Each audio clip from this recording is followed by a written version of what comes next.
Welcome to New Week on the Kenny Report. I'm Steve Price. Chris on assignment today, but don't worry, he'll be back with you tomorrow. Here's what's coming up tonight. One Nation has chosen the start of August to make some major line-up and candidate announcements. That happened in Melbourne late today, and there's supposed to be a protest claiming that Pauline Hanson is racist and a fascist.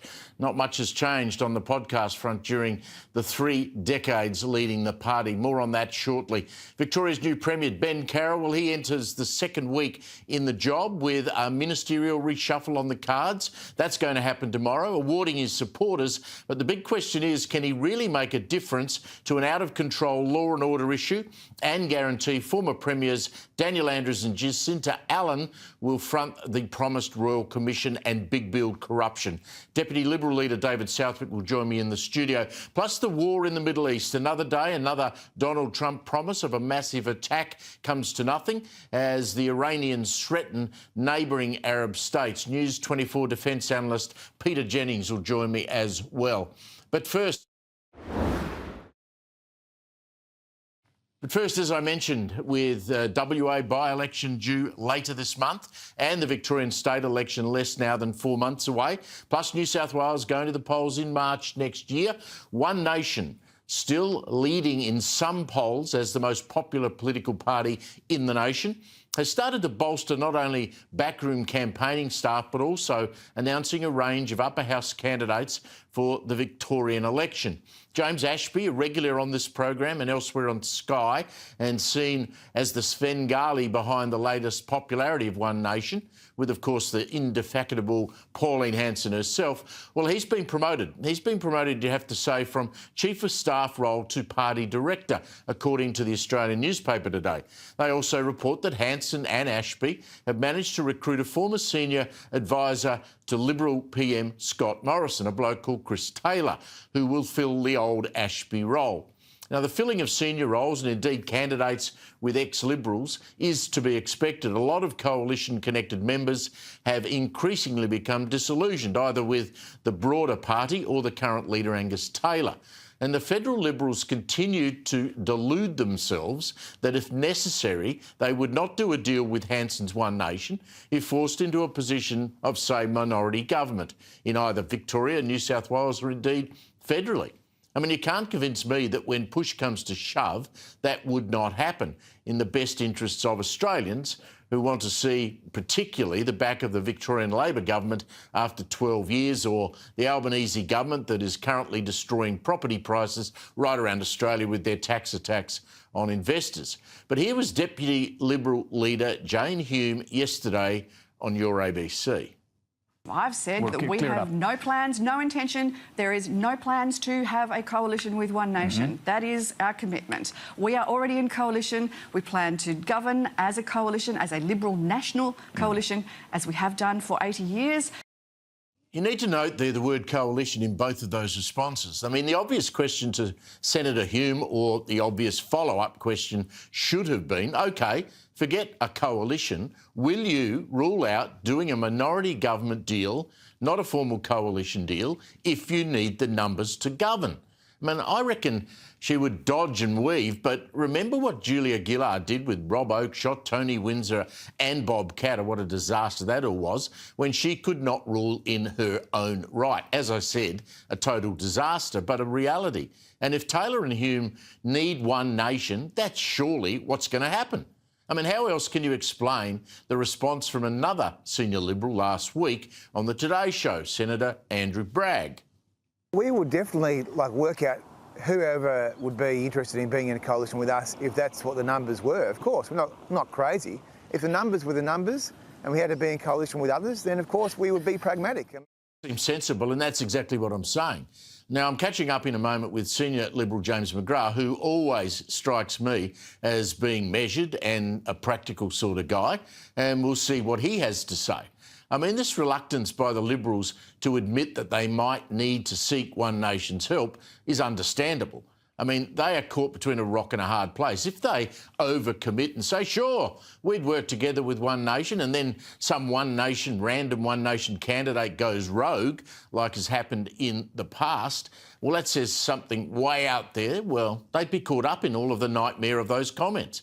But the Libs need to tread carefully.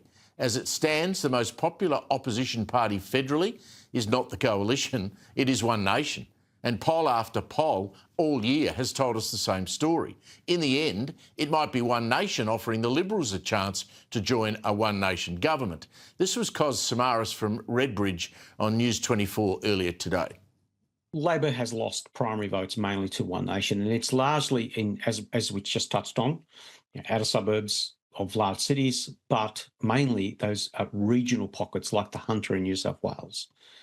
So Labor could still lose a bundle of seats, mainly to One Nation. So its biggest opponent is exactly that, and that is Pauline Hanson and the damage she's doing to them in those areas.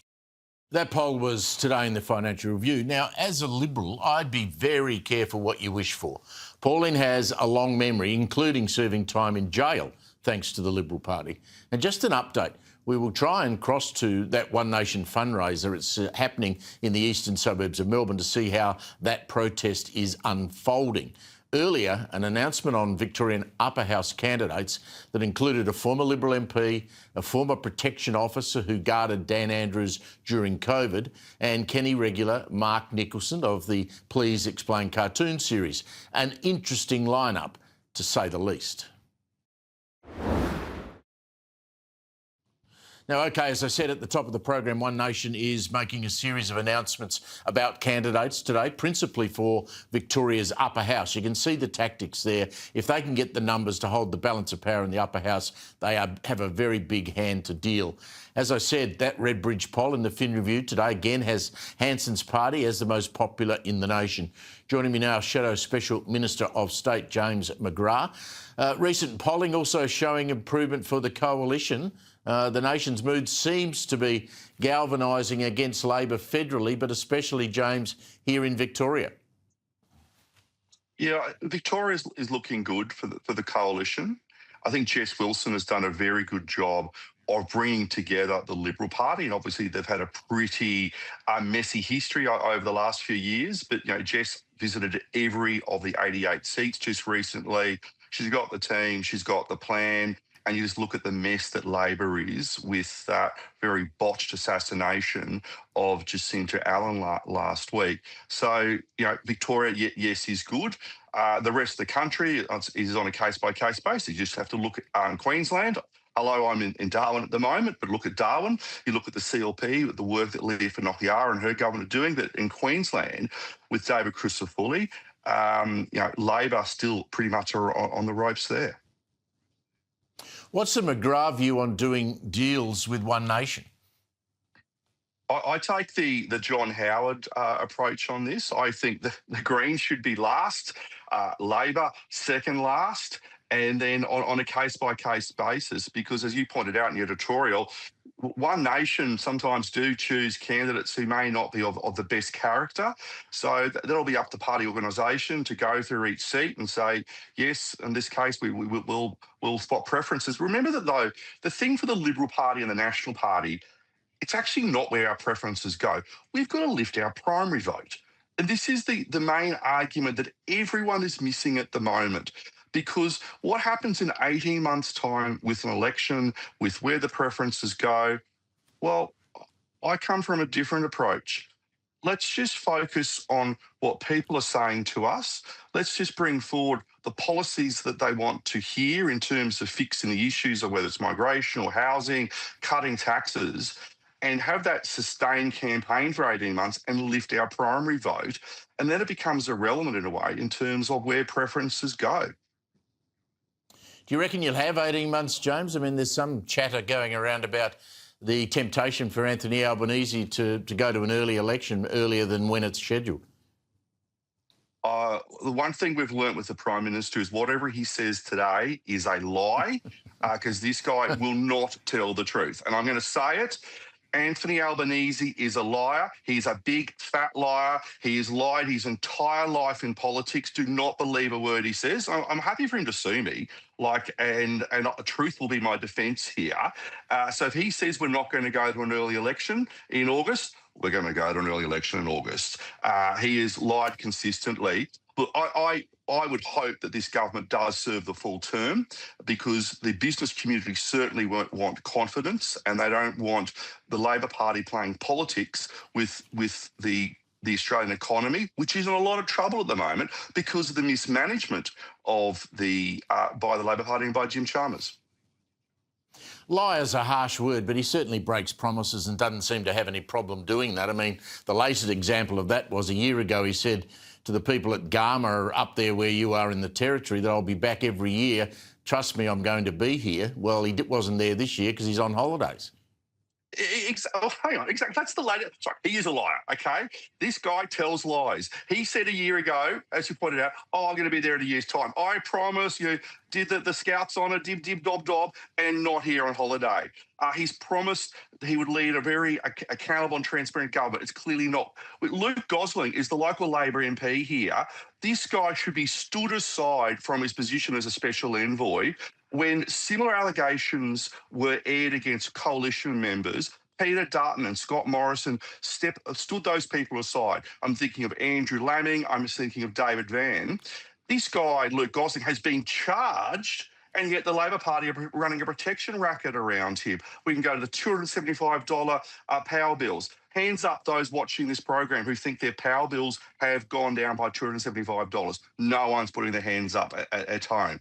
This guy is a liar. It comes down to character. It comes down to strength. And Albanese actually has neither of those. What about this odd excuse about Gosling that, oh, look, he's not on the front bench, he's not a minister, he's just an envoy? Well, that says a couple of things. I mean, what's the point of having the envoy if they've got no currency within the government anyway? And is that really an excuse for not standing this bloke down until the investigation's complete? It's not an excuse at all. And if you say these envoys do an important role, and Luke Gosling is special envoy for Northern Australia and veterans, I think someone who is an envoy for veterans, it should be an important job, and they should be someone who is serious. But this guy he may not be a member of an executive, but he has this important role. Charges have been laid against him. If he had any respect for himself or for the communities that he purports to represent, particularly the veterans community, he should step aside. I'll go back to when Andrew Laming was chair of the Economics Committee. Labor threw a lot of dust and a lot of dirt at the Liberal Party because of Andrew Laming holding on to that position. He was a committee chair. This guy's a special envoy. He gets extra money. He gets extra staff. He should step aside. He should respect the position he holds and stand down. James McGrath, thank you for joining us from Darwin. I mean, James makes a very good point there. What do you think would happen to anyone in private enterprise who was involved with allegations against them, charges against them, that they had been involved in an event like Gosling has been alleged to be involved in? You wouldn't have your job for 5 minutes. Anyway, let's move on. Midnight last night, petrol and diesel excise discounts disappeared, as we all know. Anyone who went, like I did, to a service station today, we, of course, benefited to the tune of 32 cents a litre first up, and then it was cut back to 16 cents a litre. Then midnight last night, those discounts absolutely disappeared. I mean, they're all around the supply of fuel, petrol and diesel, out through the Hormuz Straits and into Australia. Now, we keep getting told by the government that we've got enough supply, but it doesn't look like this Middle East conflict is going to end any time soon. On those prices, by the way, I saw diesel back at $2.50 a litre. Regular unleaded is at just under $2. So where are we at with this conflict? Joining me now, News24 defence analyst Peter Jennings, who's in Canberra. Peter, good to see you again. Donald Trump, he's announced that new negotiations with Iran are expected to commence tomorrow our time. Can we believe that? It's a bit like watching a tennis match, Steve, where everyone's head sort of swings from one side of the play to the other side of the play, except Trump is at both ends. It's wartime Trump at one end and peacetime Trump at the other. And almost every 24 hours, he cycles between saying it's peace or it's war. I think he's devaluing his own currency here as Commander-in-Chief. He dearly wants the Iranians to come to a deal, whatever deal means. And the Iranians keep showing that, in fact, they're playing a hard game for the long term. They want to keep control of the Strait of Hormuz. And so I don't think we're going to see some sort of successful, peaceful outcome in the next few days. I think this is going to play on. And to go to your point in the intro, that means there's going to be pressure on fuel supply and therefore pressure on prices, I think, well into next year. I know Donald Trump on Air Force One today was saying that if they had gone ahead with this threatened attack, it would be the biggest attack since World War II. I mean, I know he's prone to exaggeration, but surely that is an exaggeration, isn't it? Yeah, I think it is. And it also... So what strategic purpose, what political purpose would an attack of that nature serve? He's been talking for months now about when the big attack comes, it's going to be destroying Iranian infrastructure. I don't necessarily see how that achieves his objectives. Does it push the Revolutionary Guard out of power? Does it lead to a popular revolution? I don't know. So there's a disconnect between the nature of the threats to any sort of sensible plan that I can imagine for what it is that Trump could do that might lead to a better outcome from a United States perspective. And again, it's the sort of undisciplined language he uses, the depth of war or the glories of peace, and cycling between them. I'm sorry to say, he's losing credibility. And ultimately, this is going to be the big test of his second term, is this conflict and how he brings it to an end. Let's test that credibility. Here he is with that comment, and I want to ask you a question about how we choose between what's propaganda and what's fact. Here's the president.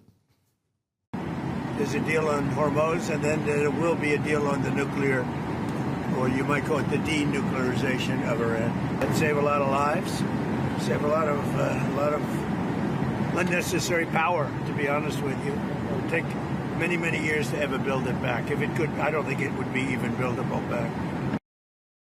I mean, that's Donald Trump. I mean, on the other hand, you've got the regime in Iran, Peter, that, they keep saying, oh, well, we can attack where we want and who we want. All of our military's not destroyed. We've got enough drones to last for a lifetime. I mean, who can you actually believe here? Well, I certainly don't believe the statements that come from the Revolutionary Guard. And in fact, over many years, we've learnt to discount those.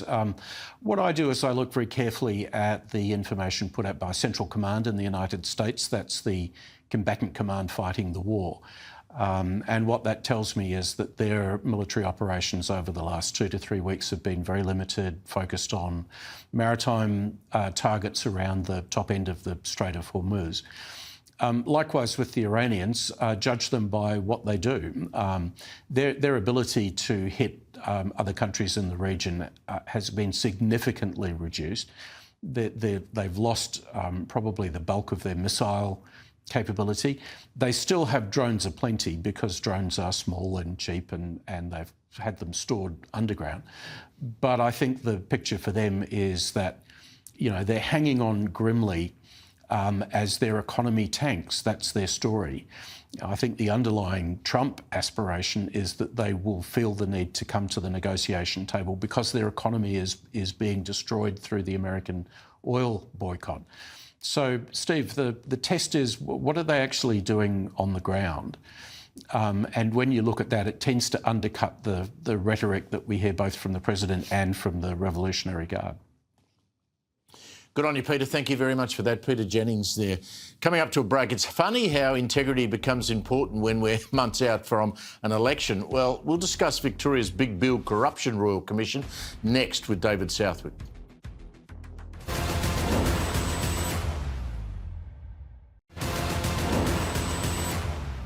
Welcome back. Steve Price with you. Chris Kenny will be back tomorrow night. Just before I get to David Southwick, the high-profile entertainment and sports manager Ralph Carr has lost a 3-year fight to have his identity kept secret after being found guilty by jury of rape.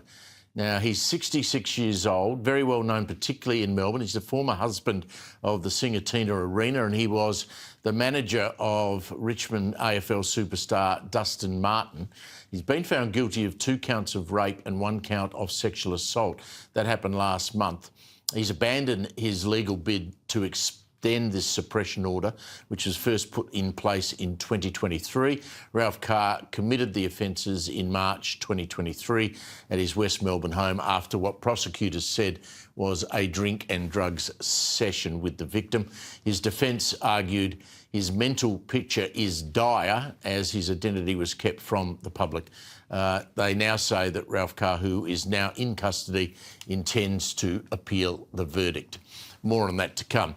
Still on One Nation announcing 8 upper house candidates to contest the state election in Victoria. That really fires, I think, the starter's gun on that November poll for One Nation. Rather optimistically, I think the new Premier Ben Carroll has claimed that the widely popular party will not get, that's his quote, a foothold in Victoria. Yeah, good luck with that. Joining me now, Victorian Deputy Opposition Leader David Southwick. The Premier's kidding himself, isn't he, if he thinks One Nation's not going to get any sort of foothold? Yeah, well, look, I mean, this is a Premier that will say anything he possibly can just as a bit of a popularity contest. We saw that where he was not about integrity before and now he's all about integrity. I just don't think anybody can trust a word that Ben Carroll says. Look, this is going to be a do-or-die election for Victorians. We've had the worst Labor government, I think, in history. And so it is so important that we get this right and we get Victoria right. I know you've always been a proud Victorian, Steve, and to see we just come off the Commonwealth Games, 200... I couldn't watch it. I mean, I couldn't watch it. It just sends me spare. We paid for it, and then on top of that, they made another $200 million out of the Games. And why couldn't Victoria do that? We had all the facilities. They could have held it in Melbourne. I mean, it's ridiculous. It is. I mean, I know you've been on the road with your leader, Jess Wilson. She went to each of the seats around the state.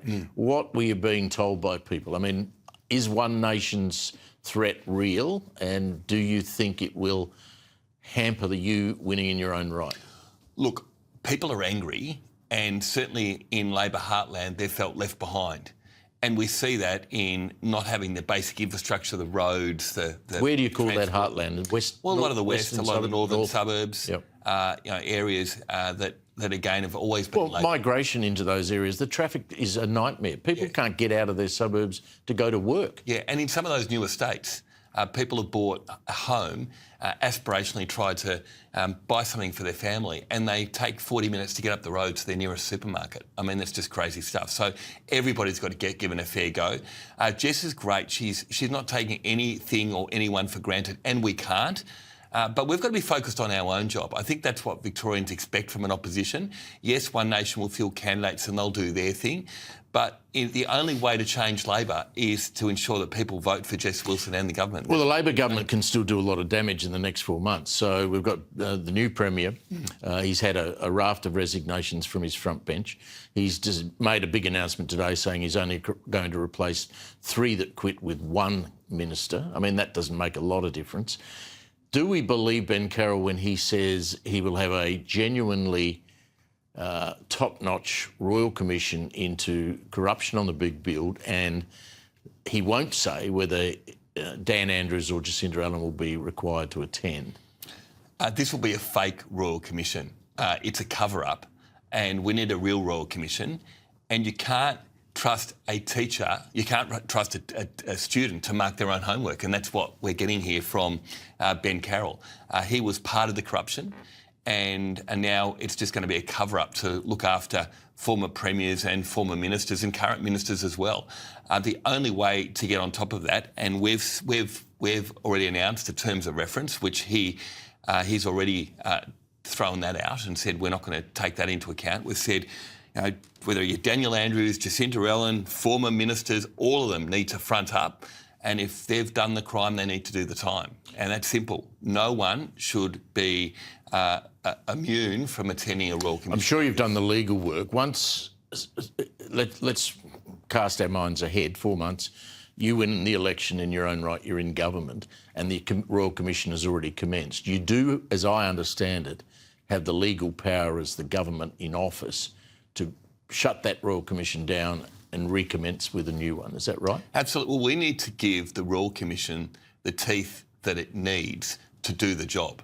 We've got to clean up this mess. The only way to get the confidence back in our state is to ensure we get rid of the corruption, we have a transparent government, and that's what we must do. Do you suspect that, like the inquiry into COVID and the COVID lockdowns, where you had Daniel Andrews turning up at that inquiry saying, I don't recall, I don't remember, I don't know what happened. Yeah. Do you think that would happen again? Absolutely. I mean, this is, you've got the Premier saying we need to deal with this as fast as we can. I mean, it's just a sham Royal Commission he wants to do as a cover-up for his mates, to look like he's trying to do something. Where was he for the months and months before all of this when we said, let's get a Royal Commission, let's get this done? He was sitting around the cabinet table silent. He wasn't prepared to stand up against the Premier then, and he won't stand up for Victorians now. Just on crime before you go, it doesn't seem to be getting any better. A shocking case over the weekend of a Good Samaritan shopkeeper in hospital fighting for his life. Police have alleged some of the accused of this terrible attack were as young as 12 and 13 years old. I know that the new Commissioner of Police is trying to do the best job he can, but the crime crisis continues to roll out of control. Absolutely. 3,000 police is what we need. We need consequences. And particularly if these are young offenders, they need to be trialled in an adult court. And that's what we said only over the weekend, where we're saying the kinds of attacks which we've just seen, they need to be tried in an adult court, and these people need to be locked up, taken off the streets. Nobody feels safe in Victoria right now. That's one of the things that we need to tackle: the crime, the corruption, the confidence. Let's get Victoria back to where it needs to be. This was once a great state, and Jess Wilson and our team will do that again. Good on you. Nice to see you again. Good Thank you very much. David Southwick there. Let's turn our attention to property prices. Now, since the Chalmers budget earlier this year and the tax changes to negative gearing and the capital gains taxes, housing and unit prices, auction clearance rates, they've all collapsed. I mean, something Australian homeowners have, I don't think, witnessed, certainly not since the dark days of the end of COVID. And some of the hypocrisy from federal Labor MPs, ministers, is breathtaking. Here was Tanya Plibersek on Morning TV today celebrating the collapse in housing prices. There's never been a better time to be a first home buyer. Not in my lifetime has there been a better time to be a first home buyer in Australia. I'm so happy to see more than 260,000 individuals and couples have made use of our 5% deposit. Good for her. I mean, she has benefited mightily from the Sydney property boom of the last 3 decades. So did I. So you can't then now go out and say she's happy that everyone else's house prices are collapsing. Joining me now, Louis Christopher from SAQM Research. Louis, we're in the perfect storm here. Rising interest rates on hold at the moment, but likely to go up at some point later this year. Property taxes halved. Have we reached anywhere near the bottom, do you think, or is there still more to fall out of the bottom of the market? Steve, there's much more to come. In our view, just looking at the leading indicators we've got, as you rightly point out, auction clearance rates have fallen off a cliff. The real number is now actually in the 30s. Often what you see in the media quoted is a clearance rate in the high 40s or early 50s, but then that number is adjusted or revised later in the week and it's regularly falling into the 30s. So we're getting to a situation now where only about a third of properties that are actually going to auction are selling at or prior to the day of auction. And that's equating to housing price falls, we think this year, of somewhere to 7 to 9% for the calendar year. I'd have to say now, looking at the numbers, we're off by about 6% from the peak that we had earlier this year as a nationwide average. Some areas have fallen more, others less, as you would expect. But overall, this downturn has now spread nationally. At first, it was in Sydney and Melbourne when we had the first interest rate rise, but it's definitely gone to all capital cities now. Louis, I mean, that shoots a hole in the argument that was prosecuted there by Tanya Plibersek and other ministers in the government that, you know, this collapse in house and unit prices has now allowed first home buyers accessing the 5% deposit scheme to flood into the market. And you know, is there any evidence that there's a whole bunch of first home buyers benefiting from this downturn in real estate prices? No doubt the flip side to falling housing prices is improved affordability.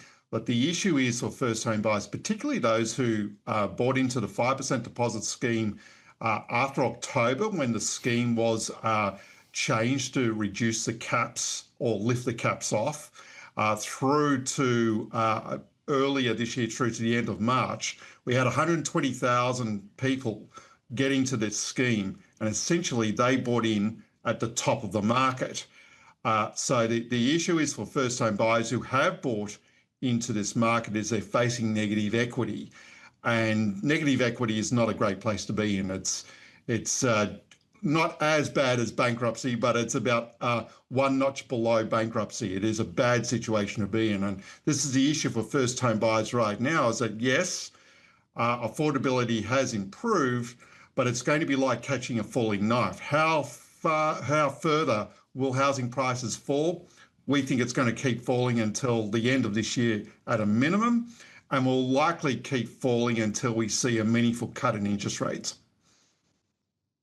Louis, quite rightly, we focus on housing, but I mean, this is also having a massive impact, I imagine, on commercial real estate. I mean, I know of one business, at least out of Queensland, that thinks Melbourne is now so cheap that they're down here trying to buy up commercial properties. But I imagine the people who are selling those commercial properties held them for a long time, maybe an investment in their super fund or, you know, in a trust.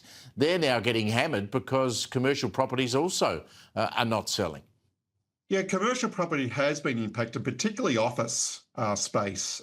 There's been a real negative impact there. And generally what you see with commercial property is that that's more tied with the fortunes of the economy. So when you see commercial real estate start going down the tubes a bit, it really is actually a bit of a signal that the overall economy is not in good shape. And I think we're all in consensus about that. Louis Christopher, good to catch up. Thank you very much for joining us on Kenny tonight. Now, coming up straight after the break, we'll tell you what happens when a socialist left-wing government loses complete control of its borders. I'll unpack Spain's crisis up next.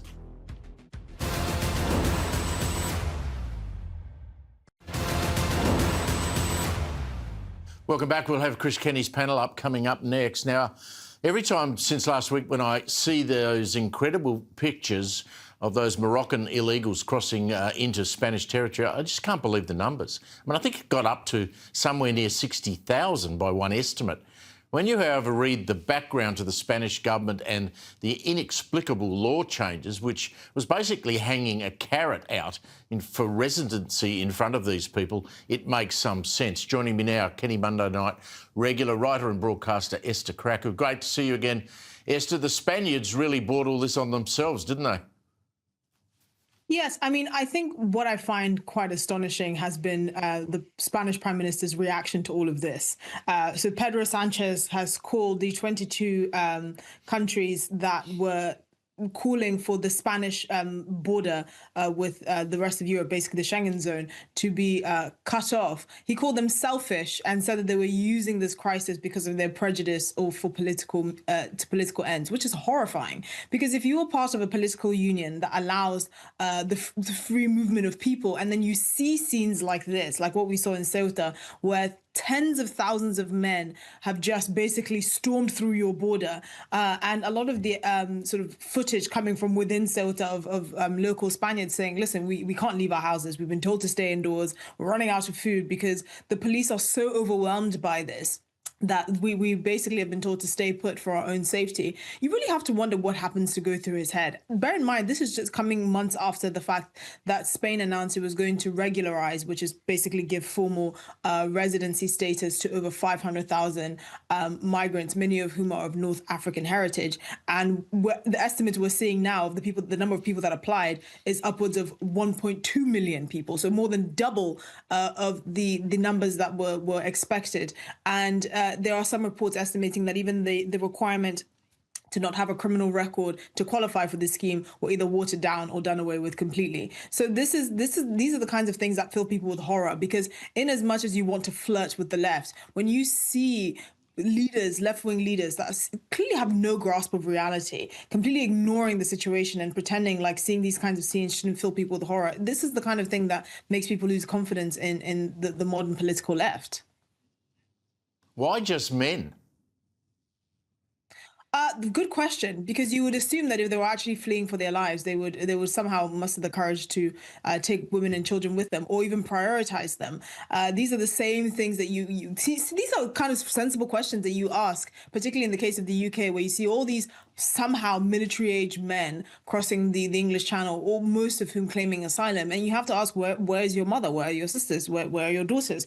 Where are your wives? You know, how come you managed to muster the courage and the money to pay people smugglers to get you across the border? Where's the rest of your family if you're actually fleeing for your lives? So, you know, we've seen this, a version of this movie, Esther, before, haven't we? Because we go back, I don't know now, probably 10 years or so, and you had a lot of illegal immigrants coming out of North Africa, and many of them are landing on that small island, which was Italian territory.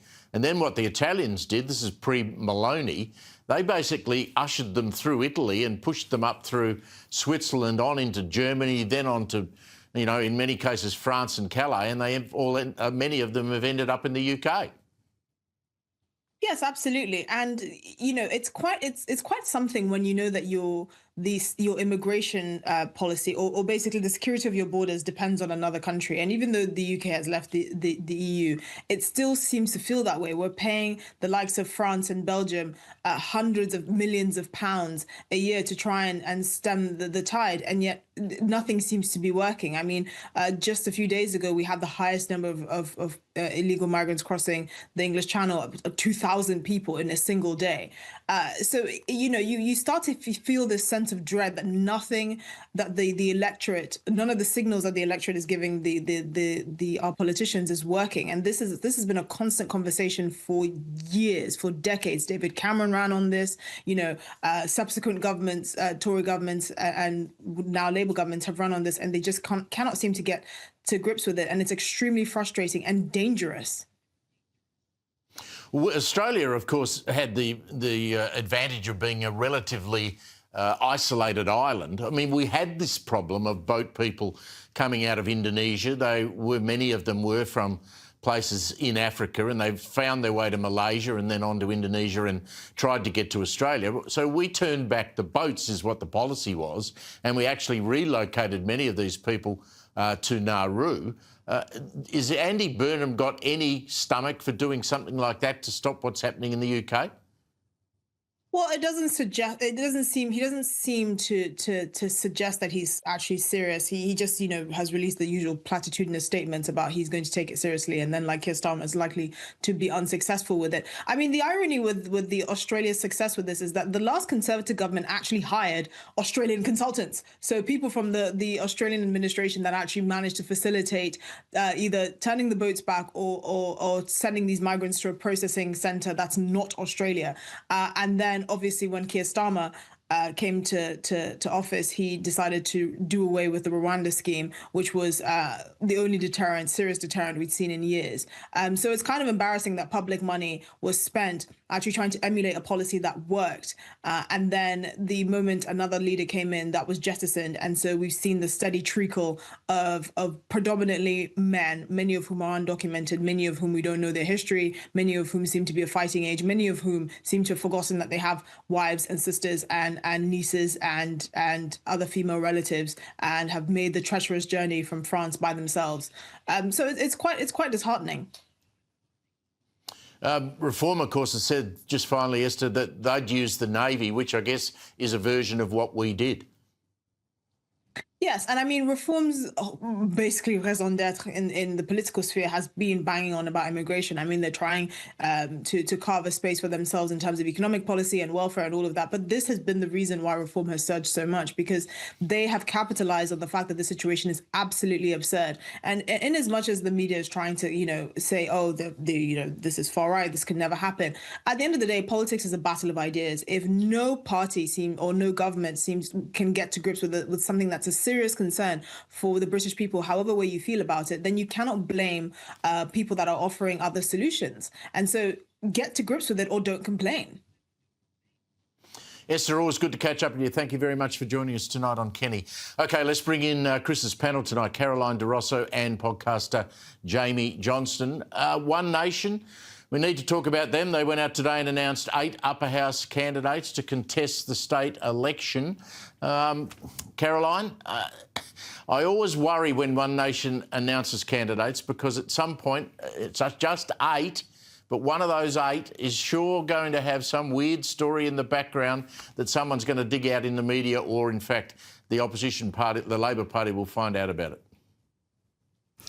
Well, that's very likely. And here in WA, we have a by-election for Secret Harbour where there's only one Nation candidate, and they still manage to find a backstory about cocaine use in London and consorting with the Albanian underworld. So who knows? Look, I don't think it'll be all candidates, but no doubt there'll be a story there somewhere. And obviously they're your upper house candidates, right? And I suppose in any party, your upper house candidates sit on a party ticket. Their faces aren't on a corflute, and no one, in a sense, is voting for them directly in a lower house seat. So what will be interesting is when we see, and if there are, those lower house candidates, because I think that's generally where you tend to have a few more issues around things like that. Jamie, One Nation leader Pauline Hanson made a big noise today about the fact that she did not allow the ABC or the Guardian, and I've seen some reports that 9 newspapers also were excluded from that media event to introduce those candidates. I'm always of the view that you take on your critics, you argue your point and your case with them, regardless of what they've done to you. I mean, you know, no Labor MP will come on this show, for example, federally or state, certainly not state. So why not let them in? And if you want to have an argument with them, why not? I just think enough's enough though, right? I mean, there's been so many years where certain reporters within these media outlets have just reported such extreme bias against Pauline Hanson and One Nation, and she's finally said enough's enough. At the end of the day, news about Pauline sells. You know, she's a politician in this country that has had more news headlines written about her than any other politician in our nation's history. And I just think she's not wanting to give them the bait anymore. So I stand by her. Yeah, they certainly have treated her shabbily, and I just don't know. I don't know why, though, that you would ban anyone, Caroline. I mean, if you tried doing that, if you were in the Liberal Party or in the National Party or in the Labor Party, the critics would come after you big time, wouldn't they? We go down like a shower, the proverbial, and even within the coalition, I mean, there's been plenty of bias and plenty of, you know, what some would consider misreporting and the like. But ultimately, if you want to be considered one of the major parties, you've just got to stump up and put up. And unfortunately, it doesn't always go well. And there are plenty of instances where, you know, I have to agree, Pauline has not been treated well by the media. But the problem is that when you do things like that, the story ends up being about not letting the media in, not wanting to be accountable, not wanting to ask questions, instead of letting the media in and at least having the opportunity to be reported, whatever the substance is that you have to say. So politics isn't a sheltered workshop, and it's been very cruel to some, but it has been to Pauline and to many members of the coalition, but that doesn't mean you get to curate your press gallery. Jamie, like many Australians today, I went back to the petrol station. I used 98 unleaded petrol. It was up around $2.20. Diesel's up around $2.50. So the petrol excise went off at midnight last night. Do you think, Jamie, that the federal government will reintroduce that ridiculous ad that they played at the beginning of this whole problem with the Strait of Hormuz, where they told us to take our roof racks off our car and pump up our tyres? You have less weight in your car as well. Look, this is ridiculous. Can we just be frank? At the end of the day, they absolutely know it is best for households and consumers and businesses in this country to have every bit of relief they can possibly have right now. But this government can't stop spending. They need to get their hands on every bit of money and tax they can, and that's all this is. And Caroline, of course, on top of the excise coming off, because of the date in the calendar where this has all occurred, there's a natural petrol excise increase because it's kicked over into August. So it's not just the excise going back on, it's also that 2 or 3 cents increase as well. And a little bit more. No, you're exactly right. And look, I think this notion needs a revisit and a rethink. And it's not just on fuel, but also on something like cigarettes. And you think about the black mark that has been created in relation to cigarettes, not suggesting one's necessarily going to be created in relation to fuel, but at some point, you're doing yourself a disservice by keeping increasing that tax, and we all know what the Laffer curve is, and at some point you are actually going to end up with less tax revenue rather than more tax revenue. And I just think, you know, I understand why we have an excise. I understand that, you know, the money that is raised is meant to go into road maintenance and the like, but there needs to be a point where enough is enough and it becomes counterproductive. Yeah, I don't know where it's going to repair roads. I drove through 3 potholes at the weekend in country Victoria. You could almost swallow a car in there. This debate, we've got this new Premier, Caroline, obviously, Ben Carroll. A couple of things that he hasn't addressed. You know, he's gone on about having a sort of pretend Royal Commission into corruption and the big build, but he doesn't appear to want to overturn Jacinta Allen's work from home mandates, which is a law that says if you're an employer, your employee can say, listen, I won't be there Tuesday, Wednesday, because that's my 2 days that I'm allowed to have off under your law, and I'll be back maybe on Friday. He's not going to overturn that, and he's certainly not talked at all about overturning the treaty that Jacinta Allen brought in for Indigenous Victorians. Unless he does either of those things, I think they are in for a crushing loss come November. I think it's a big issue for them, and particularly both of those things have been real cornerstones to their last period of government. In relation to the work from home policy, I mean, that there is something that should be private as between the employer and the employee. You know, the government doesn't need to start inserting itself into businesses which, frankly, it does not understand. And all different businesses operate differently. Some businesses, it is easy to accommodate. Other businesses, it isn't. And all it does is increase administration and decrease productivity, which, as you well know, we don't have enough of. So I think there will need to be a revisit at some point. I know they've already stepped back on a few things, but I think at some point they are going to have to revisit these as well, because I just don't think the commercial sector, the private sector in Victoria is going to be able to withstand something like that work from home policy. I expect it would likely get challenged in court. And then same with the treaty. I mean, that there is red meat to the very far left of the Labor Party and the Greens, who they need their help with in the upper house, so that they don't want to get rid of it, but I'm not quite sure how long they can hold on to it for. Yeah, Jamie, I mean, you know, truck drivers can't work from home. There's so many people who can't work from home. I don't have a problem with working from home. I do a lot of work from home, but if I was a boss, I want to be able to say, no, Jamie, I need you in the office. I really need you to have experience what we do in here and establish relationships with the other workers. I mean, I can't see how you can make that law that the employee has the last say. Look, I come from a long line of small business. I've worked within the small business sector my entire life, but with my parents, and then obviously when I started my own career at 18, I met my husband in the office. I'm a massive advocate for getting amongst your colleagues and working in an office. You know, to the bureaucrats and the politicians out there, including Ben Carroll, I ask, how many people have you employed on your wallet, on your time? None. To create? That is exactly None. right.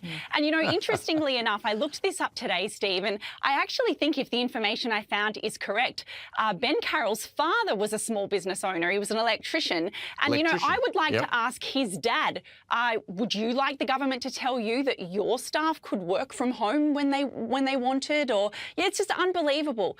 I think that it's overreach, you know, to think that they have a right to tell the private sector what they can and can't do with their money, their people, their time. Ridiculous. Caroline, Jamie, great to catch up with you. Thank you very much. That's just unbelievable that you can have an employee being able to say, you know, I don't want to come to work today, I'd rather stay home. Ben Carroll, speaking of the Premier of Victoria, is going to announce his new cabinet tomorrow. There'll be a few shocks. He's going to have a few less ministers. Peter Credlin's up next. Chris back tomorrow night.